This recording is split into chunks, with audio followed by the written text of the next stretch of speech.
Come on.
Hey,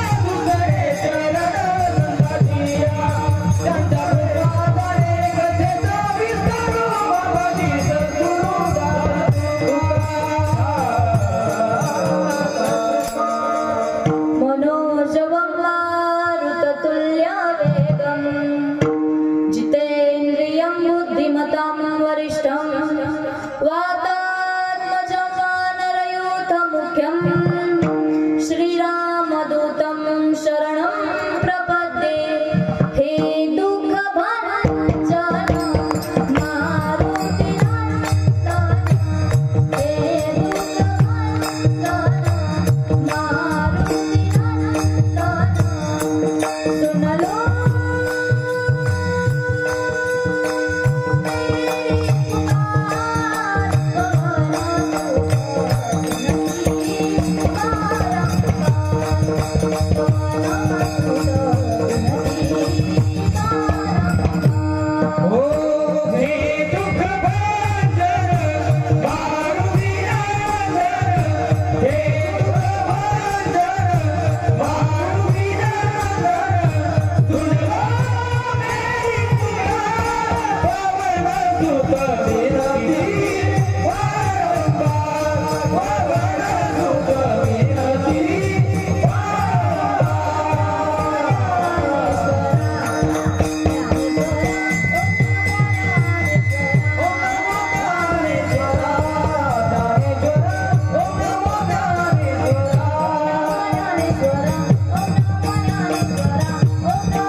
जिथे ज्ञान विज्ञान संजीव होते जिथे योग विद्येस सामर्थ्य येते जिथे मानवाला मिळे मोक्षदाता तुझ्या पाय ऋषी सदा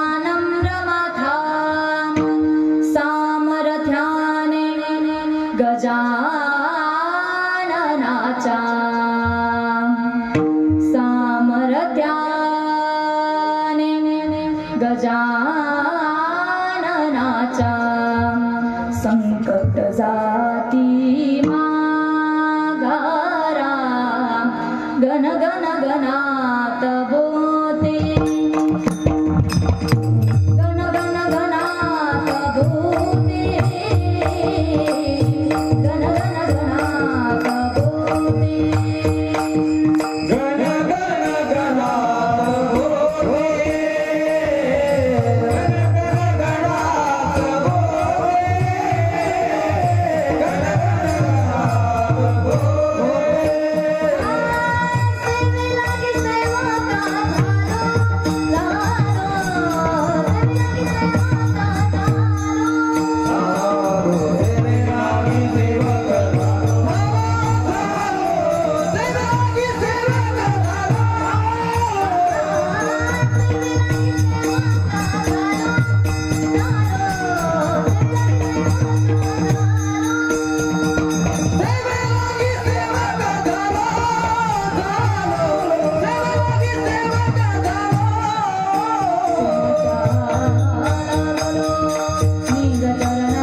देवाचे प्रस्तुत प्राप्त प्रसंग संप्राप्त सेवेसाठी निवडलेला अभंग सकल गुण गंभीर निकंद कलिका लशीर आणि हाती घेणार श्री संत श्रेष्ठ जनाबाई महाराज यांचा 4 चरणांचा अभंग आपण आज या ठिकाणी कीर्तन सेवेकरिता निवडलाय. विठ्ठल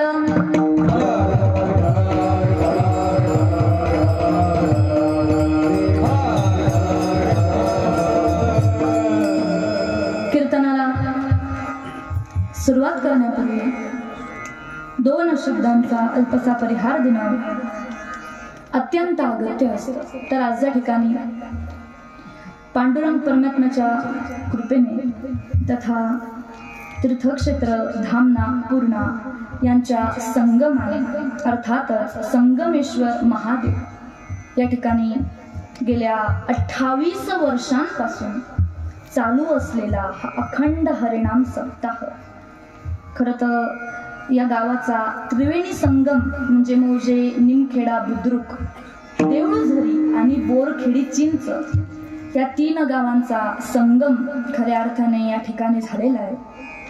त्याचप्रमाणे श्री संत श्रेष्ठ गजानन महाराज प्रकट दिनाच्या निमित्ताने या ठिकाणी या भव्य दिव्य अशा सप्ताहाचं आयोजन करण्यात आलेलं आहे आणि त्यांच्या माध्यमातून ही कीर्तनरूपी सेवा माझ्या वाटेला आली. ते म्हणजे आपल्या गावाचं रत्न असणारे त्याचप्रमाणे भाजपाचे बूथ प्रमुख असणारे आदरणीय आमचे ज्येष्ठ बंधू नानादादा चव्हाण या ठिकाणी आहे. तुमचे मनपूर्वक आभार मानते. मी म्हणते दादांसाठी जोरदार टाळ्या होऊन जाऊ. अतिशय सुंदर असं नियोजन या ठिकाणी करण्यात आलेलं आहे. खरं तर या गावाचं कौतुक करावं तेवढं कमी. मागच्या वेळेस देऊळझरीमध्ये कार्यक्रमाला येऊन गेली आणि त्याचप्रमाणे मी पुन्हा येईल या निमित्ताने निमखेडा बुद्रुक या ठिकाणी कीर्तन करण्याचा योग माझ्या वाटेला आला म्हणून पुन्हा एकदा दादांचे मनपूर्वक आभार मानते. त्याचप्रमाणे गायनाला अतिशय सुंदर अशी साथ जे देतात जे देऊळझरीमध्येही गायनाला होते ज्यांचं गोड असं गायन आहे असे गायन सम्राट आदरणीय आमचे ज्येष्ठ बंधू किरण दादा या ठिकाणी आहेत. तुमचे मनपूर्वक आभार मानते. मी तर म्हणते जेव्हा जेव्हा मी नाव घेईन ना तेव्हा तुम्ही टाळ्या वाजवत चला. कारण कसं आपल्यासाठी कोणी टाळ्या वाजवतंय हे बघितल्यावर फार आनंद होतो म्हणून जरा टाळ्या वाजवत चला. नंतर आता नाही. त्याचप्रमाणे गोड गळ्याचे गोड गायनाचार्य आदरणीय आमचे ज्येष्ठ बंधू अतिशय सुरेख मधुर ज्यांचा आवाज आहे आदरणीय दादांचं नाव वा वा म्हणजे 12 ज्योतिर्लिंगांपैकी एक ज्योतिर्लिंग रामेश्वर महाराज या ठिकाणी आहे. तुमचे मनपूर्वक आभार मानते. अशा टाळ्या वाजल्या पाहिजे बरं का म्हणजे आम्हालाही आनंद होतो. त्याचप्रमाणे आदरणीय दादा हरिभक्त पारायण अनिल महाराज देवढे या ठिकाणी आहे. अतिशय गोड त्यांचं गायन आहे. दादांचेही आभार मानते. त्याचप्रमाणे देऊळझरीमध्येही ज्यांचं गोड असं मृदुंग वादन झालं असे आदरणीय आमचे लाडके बाबा हरिभक्त पारायण विठ्ठल महाराज या ठिकाणी आहे. तुमचेही मनपूर्वक आभार मानते.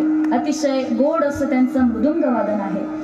त्याचप्रमाणे आमच्यासोबत आलेले आमचे ज्येष्ठ बंधू खरं तर छत्रपती संभाजीनगर जिल्ह्यातले मोठमोठे सप्ताहाचे नियोजन ज्यांच्या हाताखाली असतं असे आदरणीय आमचे ज्येष्ठ बंधू विशालदादा पाटील भुसारे या ठिकाणी आहे. तुमचेही मनपूर्वक आभार मानते. आनंदाची गोष्ट अशी आहे या ठिकाणी महिला मंडळांची उपस्थिती आहेच पण तरुण मंडळींचीही उपस्थिती आहे आणि तरुण मंडळींची उपस्थिती कीर्तनाला असणं हे सध्याच्या काळामध्ये गरज आहे महाराज. खरं तर पुरुष मंडळींपेक्षा बघायला गेलं तर महिला मंडळांची उपस्थिती जास्त आहे. बरोबर ना. मान साठवले घरी भांडे घासायला बरोबर ना. असो समोर उपस्थित मातृवर्ग आहे पितृवर्ग आहे.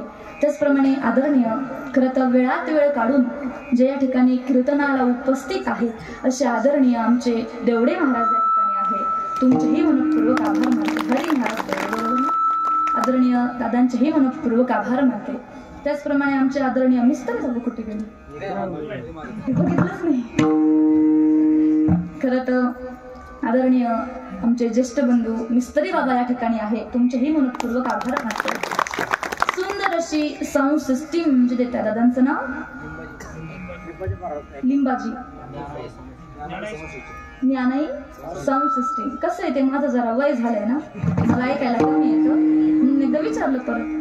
ज्ञानाई साऊंड सिस्टीम आहे. तुमचेही मनपूर्वक आभार मानते. वाजवा टाळ्या. हात दुखतात तुमचे. वाजवत चला जरा टाळ्या. तरुण रक्त आहे तुमचं. टाळ्या वाजवायला का होतं तुम्हाला? वाजवत चलायच्या टाळ्या. त्याला लेट करंट म्हणतात. असं अतिशय सुंदर असं नियोजन या ठिकाणी केलेलं आहे. गजानन महाराजांच्या प्रकट दिनाच्या निमित्ताने या ठिकाणी थोडासा आवाज वाढवा माझा. अतिशय सुंदर असं नियोजन या ठिकाणी केलेलं आहे. पुन्हा एकदा समोर उपस्थित मातृवर्ग असतील, पितृवर्ग असतील, तरुण मंडळी, अबाल वृद्ध सर्वांचे या ठिकाणी आभार मानते. आणि आपल्या अभंगाकडे वळते. विठ्ठल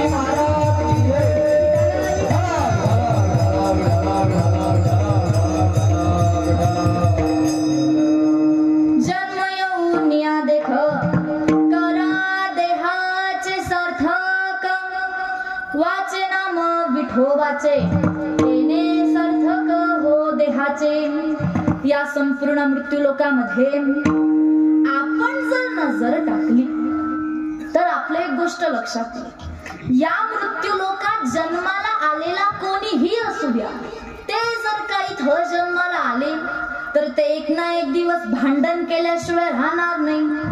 तुम्हाला सांगू का पुरुष मंडळी, या जगातल्या सगळ्या भांडणांमध्ये महिला मंडळांचं भांडण म्हणजे जग प्रसिद्ध असणारं भांडण आहे. बरोबर ना?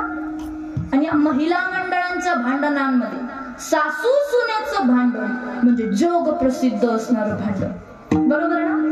इथं भरपूर काही सासवा मंडळी उपस्थित आहे. तुम्हा सर्वांना सांगणे बरं का, जेवढं प्रेम तुम्ही तुमच्या लेकीवर करताना तेवढं प्रेम तुम्ही तुमच्या सुनेवर करा. आणि सुनाव तुम्हाला पण सांगते बरं का, जेवढं प्रेम तुम्ही तुमच्या आईवर करता तेवढं प्रेम तुम्ही तुमच्या सासूवर करा. ऐका बरं का, सुना तुमच्यासाठी सांगते, तुम्ही जर तुमच्या सासूबाईला आई मानणार तरच तुमच्या जीवनामध्ये आनंद येणार. तुम्ही जर तुमच्या सासूबाईला आई मानणार तरच तुमच्या जीवनामध्ये आनंद येणार. आणि तो भरपूर सासवा मंडळी पण उपस्थित आहे बरं का. तुम्हाला हात जोडून कळकळीची विनंती, आपल्या सुनेला लेकीसारखं जपा महाराज. आताच्या काळामध्ये अशी परिस्थिती आहे, सासू सुनांमध्ये प्रेम राहिलेले नाही. अतिशय अवघड परिस्थिती आहे. सासू सुनांमध्ये प्रेमच नाही. पण सासूंना हात जोडून कळकळीची विनंती आहे, आपल्या सुनेला लेकीसारखं जपा महाराज. हो झालं काय, आज सकाळी जिथं काल्याचं कीर्तन होतं, कीर्तन झालं आणि एक म्हातारी जवळ आली, ओळखीची होती. म्हणलं काय आजीबाई, कस काय चालू? आजीबाई मला हळूच म्हणती, वाटोळं झालं वाटोळं. म्हणलं कोणाचं? पोरीचं का पोराचं? पोराचं पोराचं. म्हणलं का बरं ग? सुनबाईलाच बेकार. म्हणलं तुला काय दगड घालते की काय? नाही नाही, खाटावर बसते खाटावर. म्हणलं खाटावर बसून काय करते? टीव्ही बघते टीव्ही. म्हणलं बघू दे की टीव्ही बघती तर. म्हातारी मला काय म्हणती माहिती का? पण मला जी सरळ पाहिजे ती पाऊस देत नाही. मी म्हणलं आजीबाई खाटाच्या खाली उतरत नाही? अजिबात नाही. म्हणलं मग स्वयंपाक कोणाला करावा लागतो? कोणाला सांगू नका, पोरालाच करावा लागतो. म्हणलं आजीबाई जाऊ द्या, पोर पोराचं झालंय वाटोळ, जाऊ द्या. लेकीचं कस काय, जावयाचं कस काय, जावयाचं नाव काढलं जे म्हातारीला उताला. म्हातारी म्हणती माझा जावई सोन आहे सोन, माझ्या पोरीला इतका जीव लावतो, इतका जीव लावतो की तिला खाटाच्या खाली उतरूच देत नाही. मग काय ग, उघड्या पाशी नागडं गेलं कडकडून मेलं, पटत काय बचत गट, पटत का?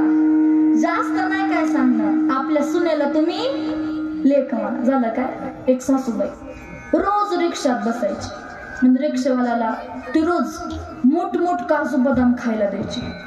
काजू बदाम खाऊ खाऊ खाऊ खाऊ शर्टाचे बटन तुटू लागले, इतकं फुगलं. फुकाटचं गावलं, फुगलं चांगलं ते. आणि एकदा त्यानं त्या आजीबाईला प्रश्न विचारला, आजीबाई तुमचं काय म्हणे माझ्यावर इतकं प्रेम जुळलंय, मी तुम्हाला पोरासारखा दिसतो, नातवासारखा दिसतो का भावासारखा दिसतो? आजीबाई म्हणली, कसला नातू, कसला पोरगा, कसला भाऊ, माझं वय 90 झालंय, तोंडात एक बी दात नाही, मला चावता येत नाही, रोज काजू बदाम खाते, काजू बदाम चगळून चगळून फेकून देणं बरं वाटत नाही म्हणून चगळलेलं तुला देते. चालू रिक्षातून पळालं ते. म्हणजे महिला मंडळ कुठं डोकं लावतील सांगता येत नाही, कधी कोणा संग भांडतील सांगता येत नाही. पण जनाबाई महाराज, आज ज्यांचा अभंग आपण घेतला आहे अशा जनाबाई महाराज देवासंग भांडायच्या. कोणा संग? देवासंग. कोण देव? तुझ्या सत्तेने वेदासी बोलणे, सूर्यासी चालणे तुझ्या बळे, ऐसा तू समर्थ ब्रह्मांडाचा धनी, वर्म हे जाणोनी शरणालो. असा जो काही देव आहे त्या देवासोबत जनाबाई महाराज भांडायच्या. बरं, देवाचं नातं जनाबाईंचं नातं या युगातलं नाही बरं का, 4 युगांपासून नातं आहे महाराज. कोणतं नातं? चौयुगाचा भक्त नामा उभा कीर्तनी, उभा कीर्तनी, पाठीमागे डोळे, पाठीमागे डोळे झाकून उभी कीर्तनी. चौयुगाचा भक्त नामा उभा कीर्तनी, उभा कीर्तनी, पाठीमागे डोळे, पाठीमागे डोळे झाकून उभी कीर्तनी.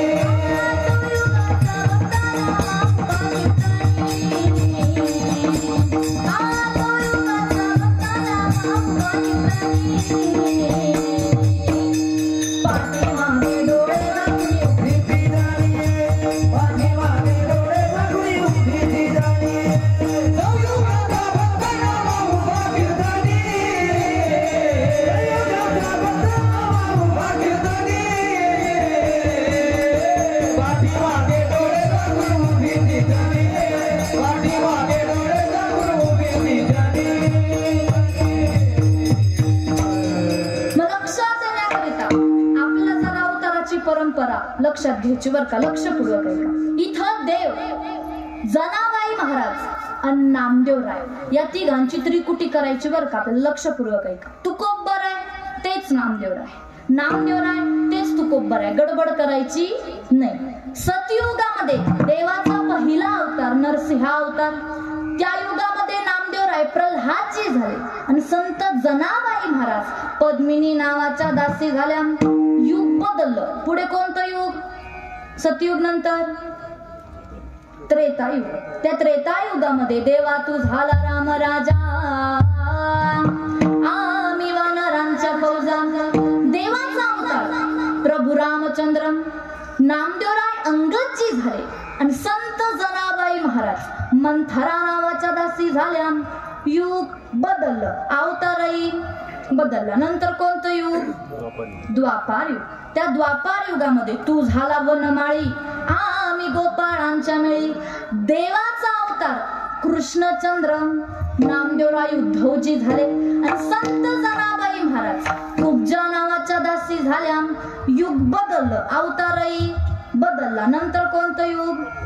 कलियुग. या कलियुगामध्ये तू आला विटेवरी, आम्ही झालो वारकरी. आपल्याला अभंगाकडे वळायचंय बरं का, अभंगाकडे वळायचं असं नाही, पण थोडक्यात चरित्राला स्पर्श करून जाऊया, लक्षपूर्वक आहे का. श्री संत जनाबाई महाराज जन्माला येण्याच्या पूर्वी जनाबाईंचे आई वडील पंढरीचे वारकरी होते. पंढरीला जाणं हा त्यांचा नित्य नेम होता. पण दुर्दैवानं संतती प्राप्त होत नव्हती महाराज. पण एकदा जगाच्या मालकानं स्वप्नात जाऊन दृष्टांत दिला, म्हणे तुम्हाला गोड असं कन्यारत्न प्राप्त होणार. पण एकदा का तिला कळायला लागलं की तिला तिकडं ठेवायचं नाही, तिला पंढरपुराला घेऊन यायचं. आनंद झाला. कालांतराने जनाबाई जन्माला आल्या. जनाबाईंच्या आई वडिलांनी जनाबाईंचं स्वागत केलं. मावशा ऐका बर का, काका ऐका, आम्ही आमच्या मुलीच्या जन्माचं स्वागत केलं पाहिजे, पण आम्हाला मुलगी नको. आम्हाला मुलगी नको, आम्हाला लागतो दिवा. दिवा दिवा वंशाचा. पण दिवा त्यालाच म्हणता ना की जो लग्न झाल्यावर वायला निघतो आणि बायको संग देवीला भेटून देतो. बोला जरा, त्यालाच म्हणता दिवा. पण एक वाक्य बोलू माय बाप, एक वाक्य बोलू. तुम्ही कितीही प्रयत्न करा तर ही दिवाळी ही दिव्याने नाही पंतीनेच साजरी होते. आनंद झाला. जनाबाई जन्माला आल्या. जनाबाईंच्या आई वडिलांनी जनाबाईंचं स्वागत केलं. माता जनाबाई हळूहळू हळूहळू मोठ्या बोलायला. एक दिवशीचा प्रसंग असा, जनाबाईंच्या घरासमोरून काय वारकरी मंडळी चालली पंढरपुराला. जनाबाई म्हणतात, बाबा ओ बाबा. म्हणे ही वारकरी मंडळी कुठं चालली बाबा? जना, अगं ए जना, ही वारकरी मंडळी ना पंढरपुराला चालली म्हणे जगाच्या मालकाला भेटण्याकरिता. आपल्याला नाही का जाता येणार? जाता येईल ना ग जना, जाता येईल ना. का नाही जाता येणार? मग चला ना बाबा.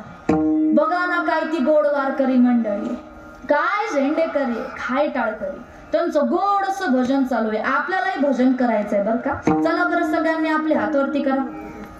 5 मिनिटं आपल्याला भजन करायचंय. करा करा. जो हात वरती करणार नाही त्याला त्याच्या शेजारच्याची शपथ. मग करा काय करायचं. केले हात वरती, भजन करायचंय. निवृत्ती राया निवृत्ती राया सोपान मोठा बाई ज्ञान सकया. टाळी टाळी. निवृत्ती राया निवृत्ती राया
थोडा आवाज वाढवा. एकादशी झाली, द्वादशी झाली, पौर्णिमेचे काले झाले आणि मग सगळे आपापल्या घरी निघाले. पण जनाबाई आपल्या वडिलांना म्हणतात, बाबा ओ बाबा, मला नेच म्हणे आता घरला, मला आता इथंच थांबायचं. आई वडील निघून गेले. एवढ्यात गाभाऱ्यातून नामदेवराय आले. नामदेवरायांनी जनाबाईंना पाहिलं, जनाबाईंनी नामदेवरायांना पाहिलं. काय नाव ग तुझं? म्हणे माझं नाव जनी. कशा करिता आली? म्हणे पांडुरंगाच्या भेटी करिता आली. बोटाला धरलं आणि घरी नेलं. नामदेवराय जनाबाईला म्हणतात, आमच्या घरी आली पण आमच्या घरातले नियम तुला जाणून घ्यावे लागतील. म्हणे काय? आधी मी आईला विचारतो. नामदेवराय गोनाईला म्हणतात, गोनाईला आई बघ ना ग, पंढरपूर घरामध्ये एवढं लेकरू मला सापडलं, घेती का ग या आई त्याला घरामध्ये? नामा, अरे नामा, आपल्या घरात आधीच एवढे लोक, कुठून घेतो जनाबाईंना? नामदेवरायांचं कुटुंब 14 लोकांचं कुटुंब होतं. हे गोनाई, हे रजाई, दाम नाम जाना बापले, हे दाम नाम जाना बापले, दाम नाम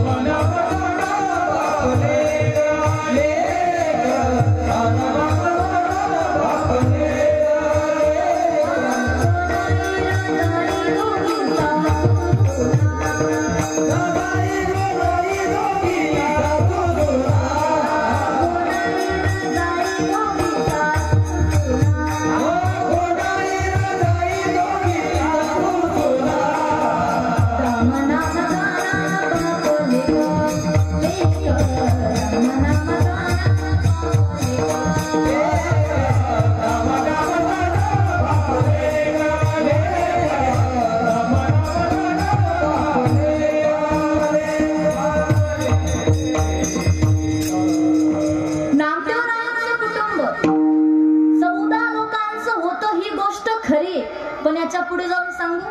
नामदेवरायांचं कुटुंब एकत्रित कुटुंब होतं. थोडा आवाज वाढवा माझा. हा जो एकत्रित शब्द आहे का, याला खाली तुम्ही अंडरलाईन करा, याला अधोरेखित करा.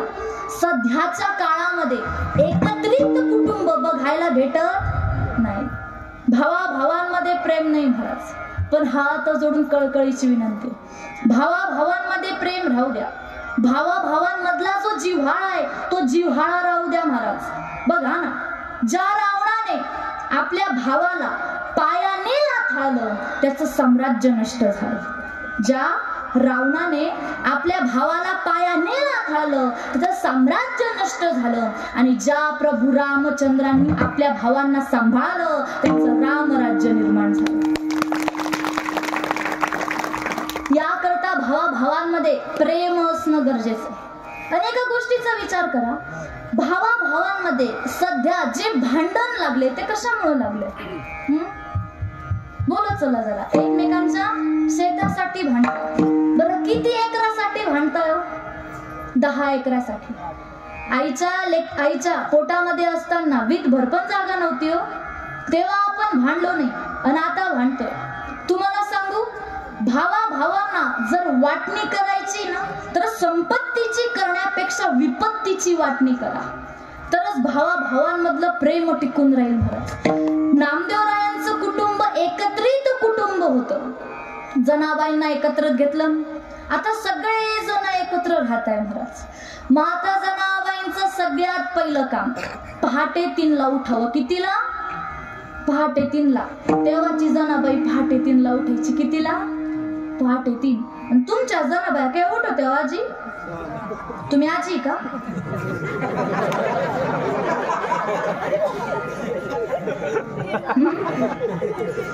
तेव्हाची बघते आजीला विचारते, बाबाच उत्तर देऊ राहिले. बोला चला जरा. तुमच्या जनाबाई काय उठत्या? बरोबर ना?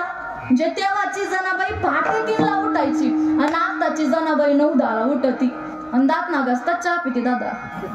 हो, जनाबाईंनी पहाटे 3ला उठावं आणि जात्याजवळ जाऊन बसावं. जनाबाईंनी काम करावं महाराज. आपण काम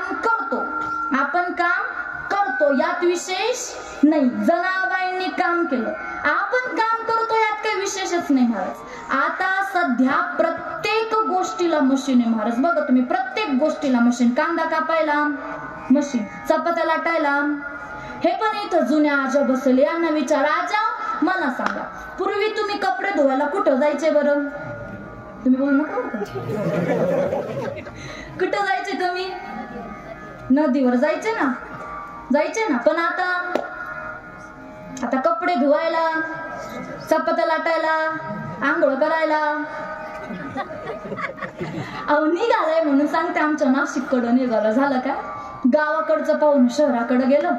आता याला होती उघड्यावर आंघोळ करायची सवय. गेलं म्हणे घाला मशनीत. मशनीत घातलं आणि लाईटच गेली. शेवटी जनरेटर लावून त्याला बाहेर काढला. तो म्हणलं न ग पाटावर रांगोळ करतो पण मशनीत न ग. आता हे सगळ्या गोष्टींच्या सुखसुविधा जनाबाईंच्या काळात होत्या का? तरीही जनाबाईंना काम करायला लागायचं. जनाबाईंचं सगळ्यात पहिलं काम पहाटे 3ला उठावं आणि जात्याजवळ जाऊन बसावं. आताच्या पोरीनं सांगावं लागत हे जातंय बर का. ती म्हणती कोण जातो? अहो माय कोणी जात नाही, याला जात म्हणत्यात जात. आताच्या पोरीनं सांगावं लागत महाराज. आणि तर भरपूर महिला मंडळ उपस्थित आहे, तरुण मंडळी उपस्थित आहे, तरुण मुली आहे. हात जोडून कळकळीची विनंती आहे बर का. आपल्या मुलीला स्वयंपाक शिकवा, घरातली कामं शिकवा. तर लग्न झाल्यावर लय हाल होतात महाराज, लय म्हणजे लय हाल होतात. तिथं जुन्या आज्या बसले का, जुन्या आज्या बसले यांना विचार, लय बेकार हाल होतात महाराज. म्हणून सांगते आपल्या पोरीला स्वयंपाक शिकवा, घरातली कामं शिकवा. नाही तर लग्न झाल्यावर सासूबाई म्हणजे जगदंबेचा अवतार. तुम्हाला सांगू झालं काय, एका पोरीचं लग्न झालं, खेडे गावाकडे गेली. पित्तर पाठ होता. तुमच्याकडे पित्रजीव घालतात ना, घालतात ना. पित्तर पाठ होता. मग सासूबाई सुनेला म्हणती म्हणे आपल्याला पित्रजीव घालायचे, तर तुमच्या सासऱ्यांना जाऊन 1 वर्ष झालाय, आपल्याला पित्रजीव घालायचे तर मग काय करायचं आत्याबाई? म्हणे पुरणपोळ्या करा, पुरणपोळ्या. मी म्हणले आयो इथं चपात्या जमत नाही, पुरणपोळ्या. टेन्शन आलं. लगेच तिच्या मम्मीला कॉल केला. Hello Maugham. म्हणली काय काम? ही म्हणली मला आलाय घाम कारण सासू माझी आयटम बॉम्ब. म्हणे काय झालं? म्हणे आई तुझं मला चपात्या जमत नाही, सासूबाईनं पुरणपोळ्या करायला सांगितलं. म्हणे मग कर की. मला जमत नाही, मी शिकवते म्हणे. लिस्ट करत होते फोन स्विच ऑफ. आता कशात काय टाकावा अंदाज नाही. प्रत्येक गोष्टीला सिस्टीम असते. आधी रूपाळी मग कीर्तन. पण तिला मिळ लागना ना कणकीत पुरण घालावं का पुरणात कणिक घालावं. कशा तरी वाकड्या तिकड्या चपात्या केल्या आणि आता भाजी करायची होती, भाजी. पण कशात काही टाकावा अंदाज. एवढ्या मिरच्या घेतल्या, एवढ्या. अगं मरल ना खाणारा. एवढं मीठ बस झालं बाबा, एवढं मीठ, तेवढे जिरे, तेवढंच मोहरी, तेवढीच मिरी. कुठून आग लागल सांगता येत नाही. कशी तरी त्यानं भाजी तयार केली. सासरा आला होता कावळा बनून, सासरा कावळा बनून आला होता. त्यानं पाहिलं सुनबाईनं एवढ्या मिरच्या टाकल्या, कावळा उडून गेला. थांबला नाही, गेला उडून. तिच्या सासूबाईला म्हणते आत्याबाई स्वयंपाकीच रेडी म्हणे. म्हातारी धावत धावत आली आणि तिनं भाजीचा रंग पाहिला. आता या म्हाताऱ्या या बाबतीतले चॅप्टर असतात. तिनं भाजीचा रंग पाहिला आणि क्वालिटी ओळखली. म्हातारी म्हणली मला भूकच नाही. पण नवऱ्याला आनंद झाला, माया बायकोनं भाजी केली, माझ्या बायकोनं भाजी केली. म्हातारी म्हणली बस गिळायला, मग कळलं म्हणून. हे जेवायला बसलं, पहिला घास टाकला कानातून दूर, दुसरा घास टाकला नाकातून दूर, तिसरा घास टाकला तोंडातून दूर आणि चौथा घास टाकला मधुर.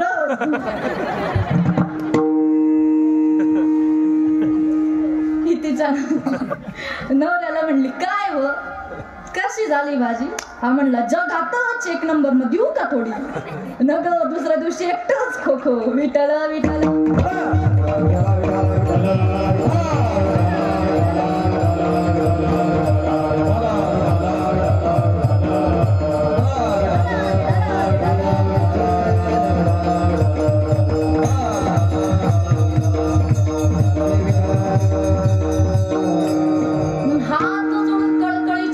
महाराज आपल्या पोरीला स्वयंपाक शिकवा, घरातली कामं शिकवा. आपण जनाबाईंविषयी ऐकतोय बर का, जनाबाईंचं चरित्र श्रवण करतोय. जनाबाई देवासंग कशा भांडायच्या याकरिता मी तुम्हाला एवढं सगळं सांगते बर का. आपल्यासारखं सासूचं भांडण नाही, सुनेचं भांडण नाही. मी म्हणते महाराज सासूशी डोकं लावा पण सुनेशी डोकं लावू नाही. झालं का? एक सुनबाई एसटीत बसली, 3 पोरं तिनं मांडीवर घेतली. मग कंडक्टर आला, म्हणे ताई मला तिकीट काढायचे. हा पेका फुले मला वय सांगा म्हणे मुलांची. 3 मुलं होते ना. मग ती म्हणली थोरल्याचं वय 6 म्हणजे ठीक, मधल्याचं वय 5.5 आणि धाकट्याचं वय 5. अयो हे कळलं त्यालाच कळलं. कंडक्टरच्या हातातलं मशीन लटा लटा लटा लटा हालायला लागलं. तो कंडक्टर त्या सुनबाईला म्हणतो, ताई हाफ तिकीट काढण्यासाठी भले वय कमी का सांगा ना, पण 9 महिन्यांचं तरी गॅप ठेवा. ती भांडायला लागली त्यांच्या संग, अरे दादा मला नका शिकवू म्हणे, मधलं पोरग माझं नाही जावाचं. इतक्या चॅप्टर आहे, आता काय बोलावं. पण मग जनाबाईंना काम करायला लागायचं. जनाबाईंचं सगळ्यात पहिलं काम पहाटे 3ला उठावं, जात्या जवळ जाऊन बसावं, खुंट्याला एक हात, पहिला गरका मारल्याबरोबर वैरण टाकावी आणि पहिला आवाज, सुंदर माझे जाते गा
जगाच्या मालकाने विटेवरून खाली उडी टाकावी, जनाबाईंकडे यावं. मग जनाबाईंनी देवाचं वर्णन करावं. काय माहितीये, पांडुरंग माझा पिता ग, माझ्या मागे म्हणणार ओव्या म्हणणार महिला म्हणणार, बघा बरं का तुम्ही नाही म्हणायचं, तुम्ही फक्त ऐकायचं, हाताची घडी तोंडावर ना, तुम्ही म्हणणार ना म्हणायचं, म्हणा. त्यांना टेन्शन आलं ना काय म्हणायचं. पांडुरंग माझा पिता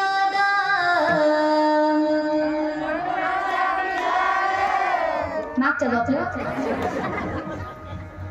बोलत चला जरा, मी एकटी तरी शेवटपर्यंत आवाज येतो की नाही.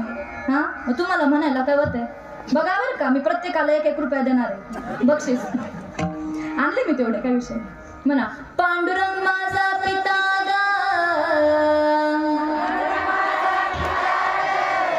रुक्मिणी माझी माता ग, पांडुरंग माझा पिता ग. ती सुरात म्हणता पाहिलं, मी म्हणते उद्यापासून एकच गाणं उभं करा. तुम्ही म्हणा का, म्हणा म्हणा काहीतरी म्हणा. चल, पांडुरंग माझा पिता ग.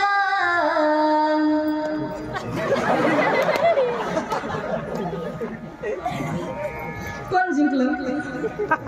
उद्यापासून स्वयंपाक तुम्ही करायचा, चालेल ना?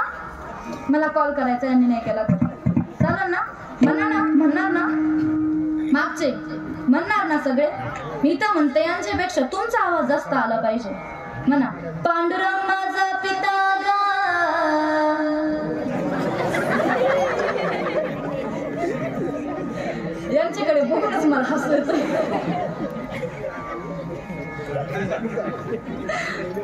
चला चला चला जनाबाईंनी देवाचं वर्णन करावं. पांडुरंग माझा पिता ग, रुक्मिणी माझी माता ग. ऐका जनाबाई पुढं पुढं आणि देव माग माग म्हणायचा. पांडुरंग माझा पिता ग, रखुमाई माझी माता ग. तुम्ही जागे का? जागे ना तुम्ही? मला सांगा पांडुरंगाची रुक्मिणी कोण लागत होती? बोला ना जरा. जाऊ तुम्ही नाशिकला. पांडुरंगाची रुक्मिणी कोण लागती? बायको बरोबर. मग देव कसा म्हणतो रुक्मिणी माझी माता ग? भक्ताच्या मेळात आल्यावर, भक्ताच्या मेळात आल्यावर जगाचा मालक स्वतःचा देहभान विसरून जातो. ही ताकद आहे महाराज भक्तीची. मग जनाबाईंनी देवाचं वर्णन करावं. या तेव्हाच्या काळातल्या ओव्या बर का, तेव्हाच्या. तुम्हाला आत्ताच्या ओव्या ऐकायच्या का? आत्ताच्या काळातल्या महिला मंडळांच्या ऐका बर का. निंबाच्या ग झाडाखाली माझा भाऊ दारू पाडी, कोण्या मेल्याने केली चाडी, आली पोलिसाची गाडी. तुझ्या पुढले भारी म्हणते तू. हे दारूचा गबाई वसलई येतो छान, माझा भाऊ पैलवान धरून हाणला पोलिसानं. मग नारायण वटी वरळतो. झालं का? पहाटेच्या टायमाला एक माऊल दळाला बसली आणि तिचा नवरा झोपेतून उठत असताना तुला नवऱ्याचं वर्णन सुरू केलं बर का. रामाच्या ग पाऱ्यामंदी काय शब्द वापरले पाहिजे नवऱ्यासाठी. तुम्ही ऐका बर का, तुम्हाला घरी गेल्यावर काम येणार आहे. तुम्ही ऐका. रामाच्या ग पाऱ्यामंदी जात माझं वंगा वंगा, हे जात माझं वंगा वंगा, उठरे गोधडीतल्या स्वांगा. नवऱ्याला म्हणती ती काय आताच्या मावल्या डेअरिंग करतात मावशी. झालं का? एकदा शाळेतून मी घरी आली आणि आमचे जे बाजूचे काका आहे का त्यांच्या कपाळाला एवढं मोठं टेंगू मी वाकून पाहिलं. काका कपाळाला टेंगू काय भानगडे? काका म्हणले बाई काय सांगू, तुझ्या मावशीनं आज मला तांब्या हाणून फेकला म्हणे. आता जेव्हा जेव्हा काकांच्या कपाळाला मला टेंगूळ दिसतं मी समजूनच जाते आज माझ्या मावशीनं काकांवर तांब्याची फायरिंग केली. बरं तुमच्याकडे आहे का अशी प्रथा? हाय काय एखादं टेंगूळवालं? नाही का? बरं आहे विटाला.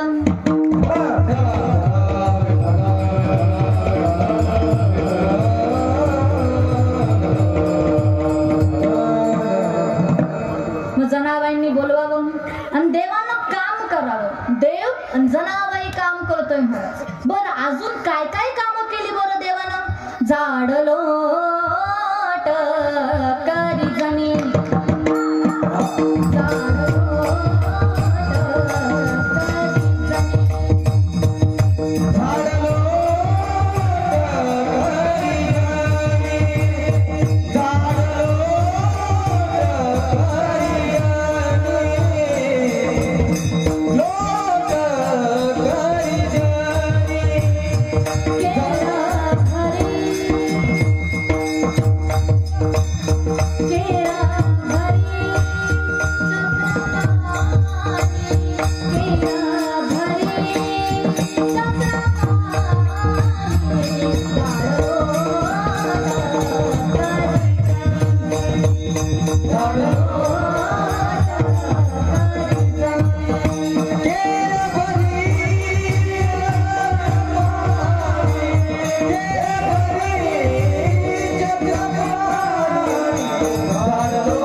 जगाचा मालक झोपी गेला. तुम्ही म्हणा बाई बिघडली. एवढ्या वेळाचं चांगलं बोलत होते ना आता बाई बिघडली. अहो माय देव कुठं झोपतो का? झोपतो. ज्या अर्थी त्याला उठवावं लागतं त्या अर्थी जगाचा मालक झोपतो. बरं आला पुरावा काय? उठा पांडुरंगा आता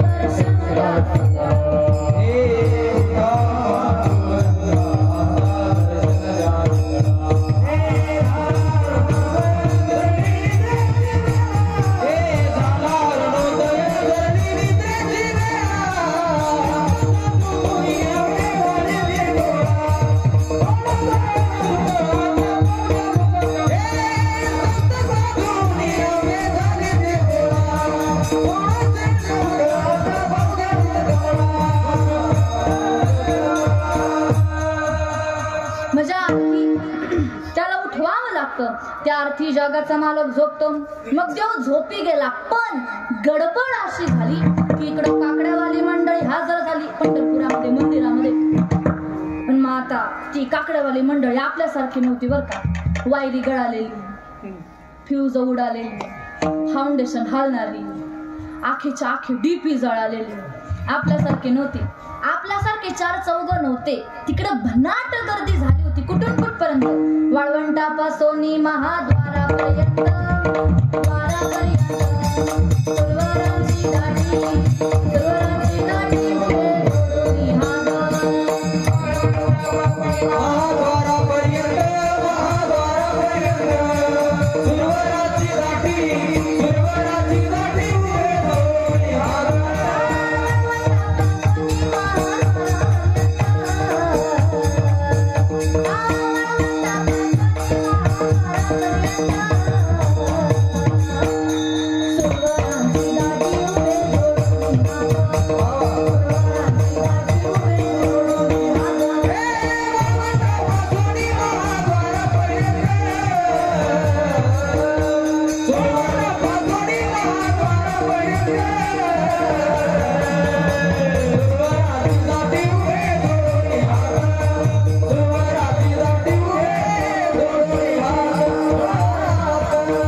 आपले अलंकार तिथंच ठेवले. जनाबाईंची फाटकी गोधडी अंगावर घेतली. विटेवर जाऊन उभा राहिला. बडव्यानं पाहिलं अलंकार गायब आहे. पंढरपुरामध्ये बोंबाबोंब झाली. पाटलाला कळवलं. शोध सुरू झाला. सांगा कोण्या घरी सापडले अलंकार? जनाबाईंच्या घरी सापडले.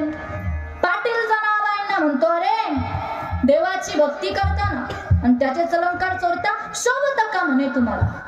आदेश दिला, जा चंद्रभागेवर सूळ बांधा आणि जनाबाईला सुळावर द्या. जनाबाईला विचारलं, सांग म्हणे तुझी शेवटची इच्छा काय?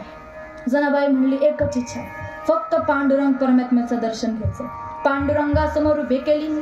जनाबाई देवाला म्हणतात, देवा सांग ना म्हणे या जगाला अलंकार मी चोरले का तू विसरलास? देवाचा का रिप्लाय आहे ना. मग आता जनाबाईंनी आपल्या बांगड्या माग केल्या. मला बांगड्या मी भया माग करते. जनाबाईंनी आपल्या बांगड्या माग केल्या. पदर कमरेत खोचला आणि जनाबाई जगाच्या मालकाला शिव्या देऊ लागल्या.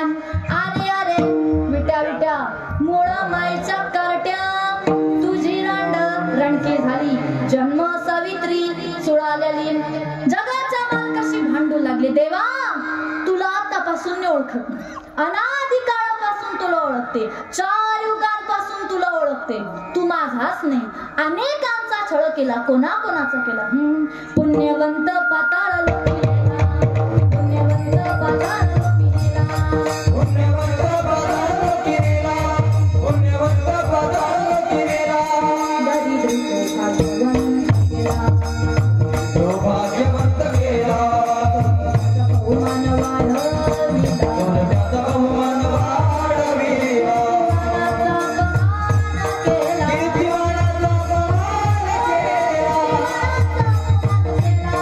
कीर्तिमानाचा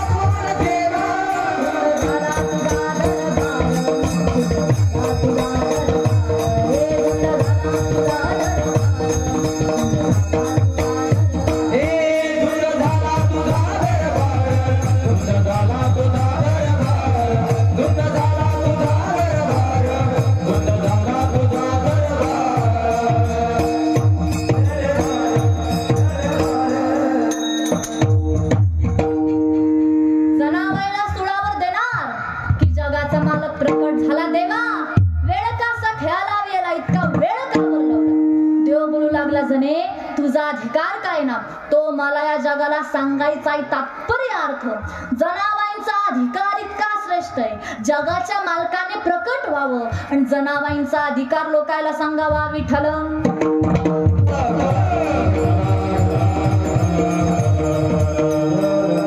आणि अशा जनाबाई आपल्याला इथं नामाचा उपदेश करताय नव्हे, देहाचं महत्व सांगताय. काय म्हणताय? जन्म येऊन या देख करा देहाचे सार्थक. जनाबाई म्हणले तुम्ही जर जन्माला आले तर या देहाचं सार्थक करा.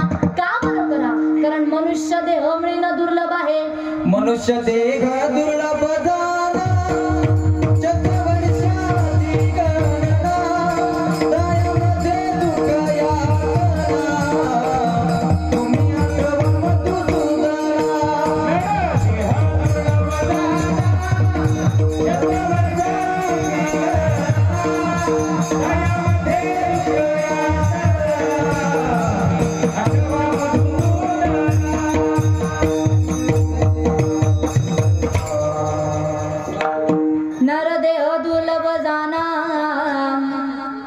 वासुदेव वासुदेव म्हणा, त्यामध्ये दुःख यातना.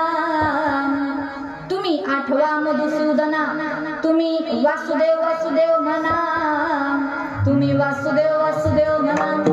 नरदेह कसा आहे? दुर्लभ आहे नव्हे.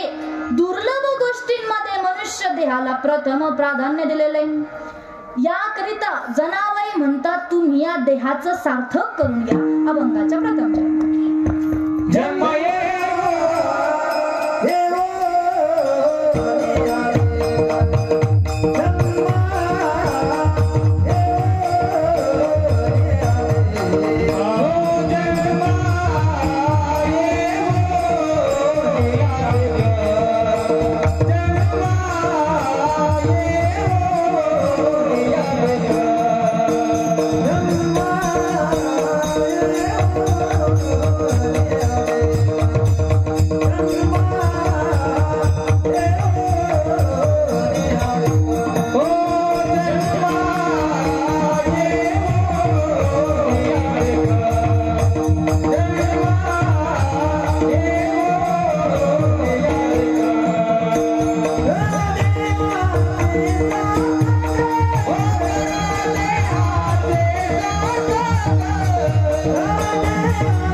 तर या देहाचं सार्थक करा.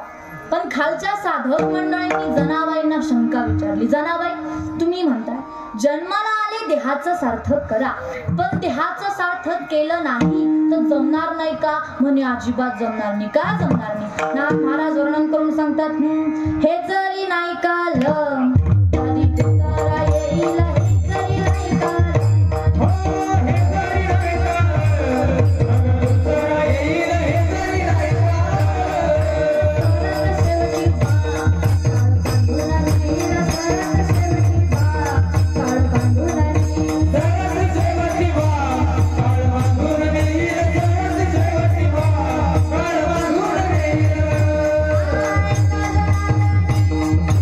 Bye.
सुया घ्या पोत घ्या दाताचं दातवण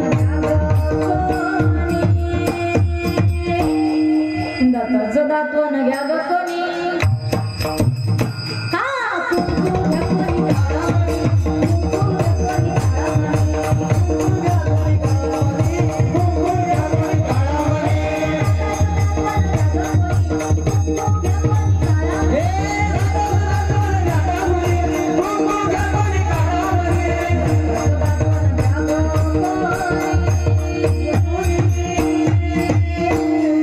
दाताचं दातवण घ्या ग कोणी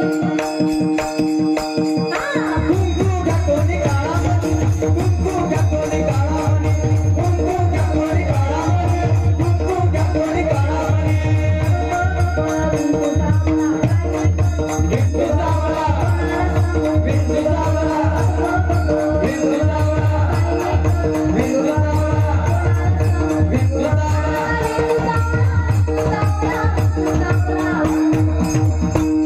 मला नवरा नको ग बाई मला दादा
मग खालचे साधक म्हणले जनाबाई आम्ही आमच्या देहाचं सार्थक करतो पण कोण्या माध्यमातून करायचा अभंगाच्या द्वितीय चरणात नामवाते विठ्ठलाचे नामवाते विठ्ठलाचे नामवाते विठोबाचे नामवाते विठोबाचे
झाली सीमा ऐसा नामाचा महिमा. कैसा नामाचा महिमा? या नामाचा महिमा असा आहे, या नामाने पशु तारला नव्हे, पापीतलाही पापी तारला. पशु तारला को भागवतामध्ये वर्णली बघा. नक्रस्वस्थान सत्यम गजेंद्रमपि कर्षति स्वयेव प्रच्युत स्थानात शृणापि परिभूयते. भागवतामध्ये वर्णन कोणता पशु तारला? गजेंद्र नामक हत्ती. आपल्या बायका मुलांसह जलक्रीडा करण्याकरिता गेला. जलक्रीडा करत असताना खालून त्याचा पाय मगरीनं पकडला. आपल्या मुलांचा धावा करू लागला, अरे मला वाचवा. त्याच्या मुलांनी विचार केला आपण आपल्या वडिलांना वाचवलं पाहिजे. मग काय आता, शेपूट सोड शेपूट सोड शेपूट सोड अशी एक साखळी तयार केली. ओढत ओढत ओढत ओढत त्याला काठापर्यंत आणलं. ती मगर पण काठापर्यंत येऊ द्यायची आणि सर्वांना एका खट्टी पाण्यात घेऊन जायची. हजारो वर्षांपर्यंत हे युद्ध चाललं. शेवटी त्या गजेंद्राच्या ज्या सुना आहेत का, त्या मनामध्ये म्हणाल्या या म्हाताऱ्याचं लोणचं घालायचं, आपल्यालाही मुक्त करत नाही, स्वतःही मुक्त होत नाही. मग तेव्हा त्यानं आपापली सोंड आपापल्या नवऱ्याच्या कानाजवळ नेली आणि त्यांना ते सांगू लागले, सांगते तुम्हा वेगळं निघा, सांगते तुम्हा वेगळं निघा, वेगळं निघून संसार बघा, वेगळं निघून संसार बघा, सांगते राजा तुम्हा वेगळं निघा,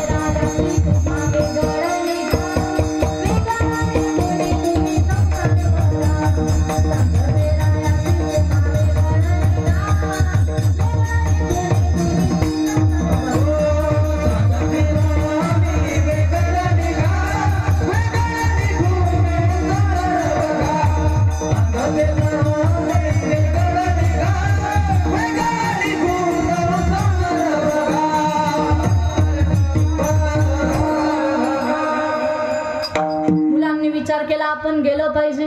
मुलं निघून गेले. आपल्या बायकांचा तो धावा करू लागला. त्याच्या बायका म्हणाल्या आपले इतके बलदंड मुलं तुम्हाला वाचू शकले नाही, आम्ही कुठून वाचवणार. बायका निघून गेल्या. मग तेव्हा त्याला कळालं हमें तो अपनों ने लुटा गैरों में कहा दम था. मी अजून एक नवीन बनवले महाराज, सांगू का? हमें अपनों ने इतना लुटा इतना लुटा इतना लुटा, गैरों की बारी नहीं आई. या जगात कोणी कोणाचं नाही महाराज. बहीण कुणाची, इको द्या जरा. बहीण कुणाची, भाऊ कुणाचा, कोण कुणाची, सखे सोय रे नाही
घेते महाराज, टाळ्या वाजवा. या जगामध्ये कोणी कोणाचं नाही, इष्ट मित्र सजन सखी हे तो सुखाची मांडणी, एकला आम्ही दुःख भोगी कुंभ पाक जाचनी. या जगामध्ये कोणी कोणाचं नाही. कमळ घेतलं इकडे तिकडे केलं, वर आकाशाकडे केलं, कोण आहे ऐसा ब्रह्मांड चालक, आपणच हाक देईल हाके. भगवंतावरती जेवताय, आपल्या पत्नी सोबत जेवताय, हातातला घास खाली टाकला, गजेंद्रासाठी धावला, तात्पर्यार्थ त्यानं भगवंताचं नाव घेतलं, तात्पर्यार्थाचा उद्धार झाला. याकरिता आपल्यालाही 5 मिनिटं भगवंताचं नामचिंतन करायचं. शेवटचं आपले हात वरती करा. शेवटचं म्हणजे आज आपल्या कृतनातले शेवटचे हात असं करा, करा, हात वरती करा. शपथ दिली बरं कशा गोष्टीची. केले हात वरती ठेवा सकाळपर्यंत. नको का, चला भजन करायचंय. विठोबा रखुमाई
नामतारक त्रिभुवनी म्हणे नामयाची जणी.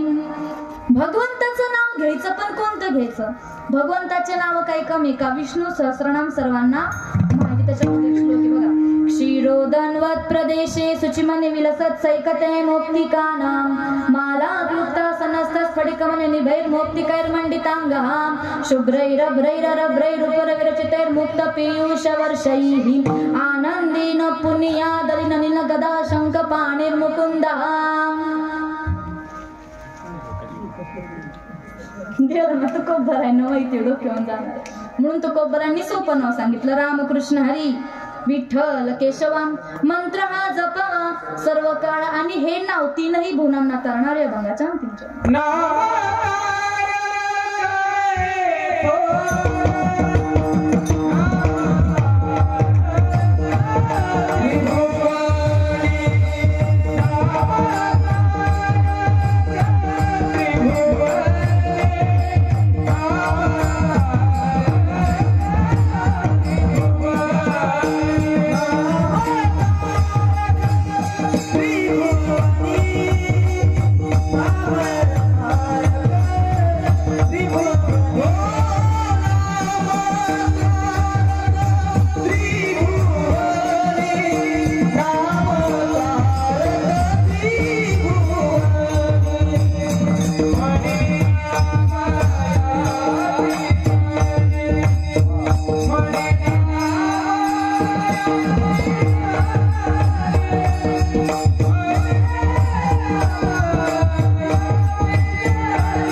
तेने सार्थक हो देहाचे झालेली सेवा पांडुरंग परमेश्वर चरणी अर्पण करते. बोलण्याच्या ओघात काही चुकलं असेल तुमचंच लेकरू समज, जास्त मोठी नाही मी. आताशी एक सांगायला गेलं तर 11वीचं लेकरू मी, म्हणून तुमचंच लेकरू समजून तुम्ही मला मोठ्या अंतकरणाने क्षमा करा. जे काही चांगलं बोलले असेल आईवडिलांची पुण्याई, सद्गुरूंचा आशीर्वाद, छत्रपती शिवाजी महाराजांची कृपा समजा. पुन्हा एकदा समस्तांच्या ठिकाणी आभार मानते. मातृवर्ग आहे, पितृवर्ग आहे, नानासाहेब आहे. खरं तर नानांचं एक मला पटलं की ते बीजेपीचे आहे. आणि आमच्या बीजेपीचं एक ब्रीत वाक्य, एक रहेंगे तो कटेंगे तो बटेंगे. आलं लक्षात. म्हणून सर्वांनी एकत्रित म्हणून सर्व काम करा हीच विनंती करते. माझ्या वेळेला विराम देते. ज्ञानेश्वर